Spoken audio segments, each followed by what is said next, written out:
I'm going to talk about Pinay power, which I learned from my friend Marilyn Mondejar.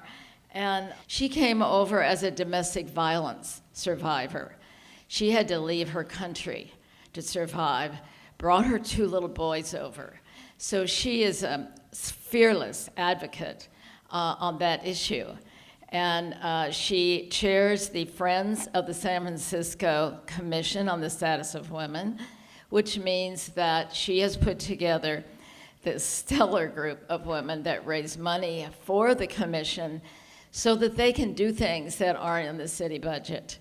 I could go on, but I want you to meet Marilee. And also on our table, we have an article out there that says, Pinay Power, Filipina Power, which we wrote after we came back from the Philippines. Marilee stays on these things, and she has grown this organization again to, I'm sure, more than 10,000.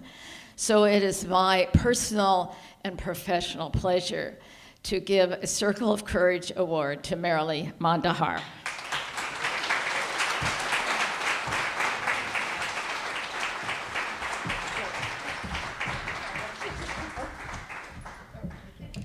Oh, I should not have worn mine. Well, she loves bling bling.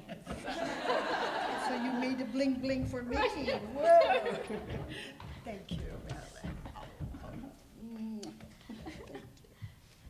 So thank you. This is really very humbling, and wow, Circle of Courage Award. I emailed her and I said, what does that mean? Because I certainly did not think it was courageous when I came to the US, not knowing anyone to leave an abusive marriage so I can get a divorce. There is no divorce in the Philippines. It was, then and still now. I certainly did not think it was courageous to leave the comfort of my family, an extended family around me, to come to a country with 2 young sons to start a new life. I was actually afraid. I certainly did not think it was courageous to disrupt my family and my professional life to start all over again. In fact, it took years for my younger son to understand and to forgive me for what I did to his life. He was afraid for me, he said. I learned later. You made me remember these things, but all I knew and what drove me was why this man who said he loved me beat me up because he said he loved me. I knew it was wrong, and I didn't know why, and I wanted to know and understand why, and to find people who would validate this is wrong. So were it not for newfound friends and a circle of friends through the years, and with Marilyn, I would not be here today with my bling bling. Marilyn has been an early mentor, a femtor, I would like to call her. And I still remember, it was at the World Affairs Council when a group of us were planning the first International Women's Day celebration. And she took me under her wing, and I was telling her about this group that I founded, and she's been an advisor, a counselor, and a dear friend to me and to my group, the Filipino Women's Network. Maya Angelou said, when you give, when you get, give, when you learn, teach, and I have been trying to follow that path, which led me to the founding of Filipino Women's Network. And yes, it's now about 13,000 because we've gone global, and a global network of Filipino women in diaspora. Many of them, like me, left our country seeking economic, social, political, and personal opportunities to improve their lives. And I have committed myself and the Filipino Women's Network to help them in their search for these opportunities.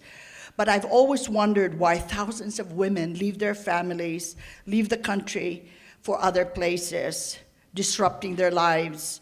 And I'll never know quite why, but I thought I would do something about it. And that's why I've now started dialogues with elected and influential officials in the Philippines to address some of these issues. And this is my home now. The US is my home now. So my son would always remind me whenever I plan a trip to the Philippines and I say, hey, I'm going home. And he would say, this is home now, Mom. And indeed, this is my home. An organization that I lead has a long way to go. We still are searching for that voice, a representation of our issues, just like many of you share. We have one elected official in San Francisco, Hydra Mendoza, in the school board, one elected official in the California Assembly, Rob Bonta, one elected official in the Maryland legislature. We do have a dozen of elected officials in Hawaii. One of them is Rita Cabanilla, is currently the majority floor leader in the House of Representatives. And of course, I'm proudest that our California Chief Justice was elected, and she's Filipina, Chief Justice Tani Gore Cantil Sakauwe. We have long names, we Filipino women. And she wanted to honor her mother, her father, and her husband. So that's why all of the lawyers have to learn her long name. But in the corporate world, we have a long way to go.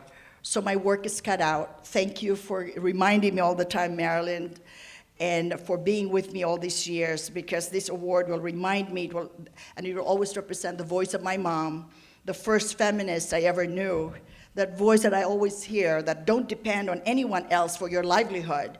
Be the person to sign the paycheck, not expecting for one. Make sure you always have extra cash. Walking around money, she would say. Put it in your bra. I have a lot of space under here. But most of all, share your gifts, your blessings. I think I lived the life that she wanted to live, but most of all, she said, continue to build your resume, not of degrees and accomplishments, which I thought I would do, but a resume of the life that you want to leave and the life that you want to leave for your community. So thank you for this honor.